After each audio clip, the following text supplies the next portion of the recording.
This is how I get woken up every morning. What are you doing? Huh? Is it time for me to get up? Yeah.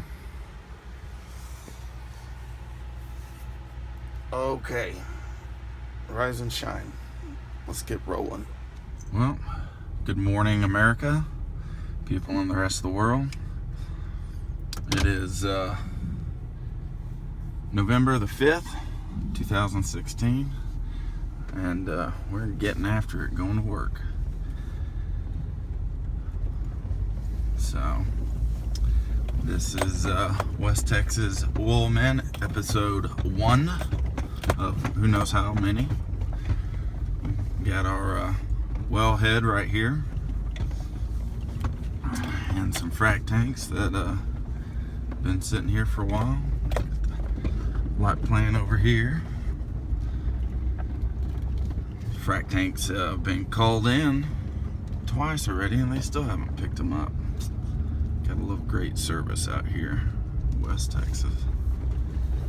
On our way to the battery, which is right at a mile away from the well pad. Going down the lease road, pulling off the pad as we call it. You got flow lines buried over here on the left side, as well as your injection lines. Passing a distribution point for the injection line.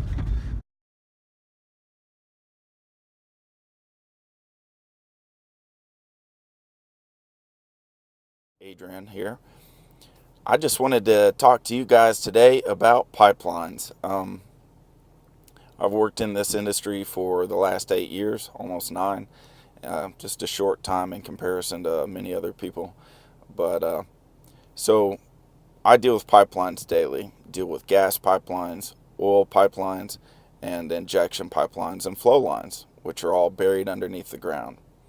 I have never seen any pipeline failure since I've started working in production over the last 5 years. So I want to hit you with some stats because there's a lot of controversy going on with pipelines. There is a lot of failures happening that you can research, Google, look into the internet. Knowledge is power, people. And don't believe everything you read on the internet either. Make sure it comes from a reliable source, not CNN or MSNBC. So, here's a few stats for you. I'm going to read this off because, I can't memorize shit. In the U.S., 70% of gross oil production is transported through, you guessed it right, pipelines. 23% is shipped over barges and tankers over the ocean, And we've seen, the Exxon Valdez. That one sucked. And then, hey, what do you know? Only 7% or 5%. I got a couple of different estimates on the internet, but hey, they're all kind of close. Is moved by rail and trucking. And get this, 97% of all natural gas produced in the United States is moved through pipelines. Facts. Hey, and these are based off a barrel per mile calculation. So pipelines spill more based on sheer volume because it's an unlimited supply. It's just going to keep pumping and pumping through there till either A, somebody figures something out, or B, somebody shuts that shit off. Rail transport accidents are more likely to cause injury and death to humans.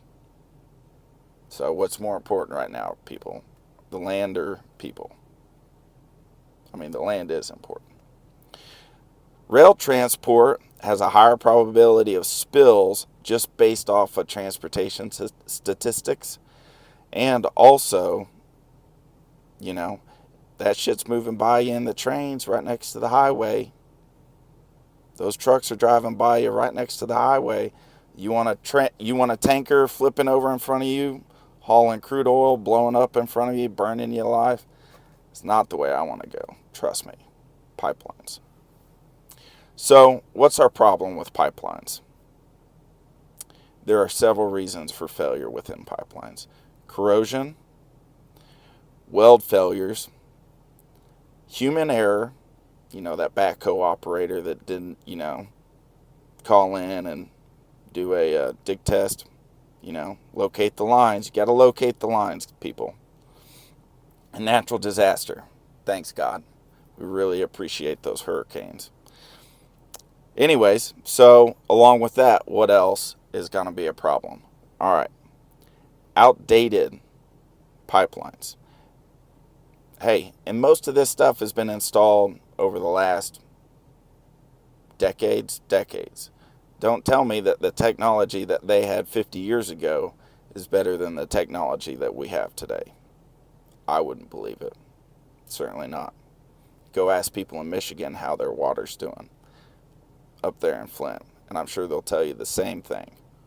Outdated technology is not safe in today's world with the population that we have.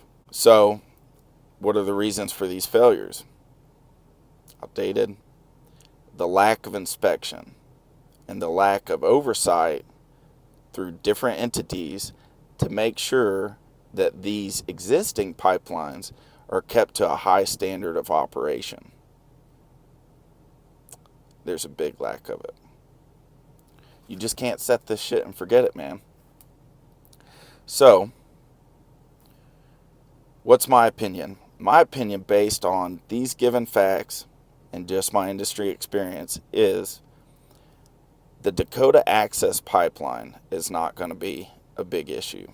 I mean, it is a big issue, but if it's installed, it won't be. Given today's technology and today's materials, is entirely much more safer than anything that we have sitting right beneath us right now that was installed decades ago. Stand to reason, right? So, I think those pose the greatest risk. What can we do as American people, industry workers, and how can we fix this problem? Talk to your congressman. There you go. So what is the solution, really? Because we all know government sucks right now. Increased inspections for one. Much more increased inspections. Better utilization of our technology. I mean, come on, people. There's things going on right now that are just insane in the technological world. I mean, it blows my mind daily. It's crazy to live in this time. Why is that technology not being used to better assist and look into inspecting those pipelines beneath the ground or from the surface? What can we do to make a change? Update. Our infrastructure in America sucks. And this has to do with pipelines. That's an infrastructure. How you heat your home in the winter? If you have gas, natural gas, that's a pipeline that brings that shit into your house. So, we got to update the aging infrastructure. So, that's my 2 cents, man. I really honestly do not believe that any pipeline that's been installed over the last, I'd say, decade is going to show that much of a risk. It's everything that's been previous to that. So we, as Americans, need to do a lot better job in holding our government liable and holding the industry liable for what they put in the ground. They need to keep that shit inspected, and they need to keep it updated. If it's showing age or corrosion or any kind of issue, lay a new line and dispose of the old one. Thanks a bunch, guys. Have a good day.